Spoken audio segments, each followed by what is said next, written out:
চন্দনাইশে ব্যবসায়ীর মোবাইল ও নগদ টাকা ছিনতাই, গ্রেপ্তার এক।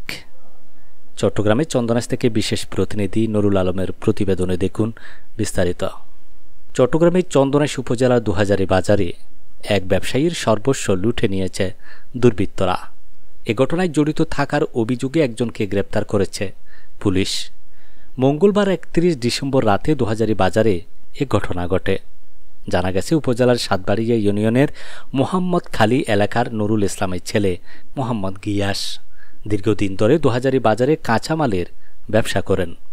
অন্য দিনের মতো মঙ্গলবার রাত ১০টার দিকে রাজশাহী থেকে ট্রাকে করে আসা কাঁচামাল আনলোড করার সময় তার ভাইসহ অন্যদের অস্ত্রের মুখে জিম্মি করে দুটি ফোন ও নগদ ৯০,৪৩০ টাকা ছিনতাই করে নিয়ে যায়।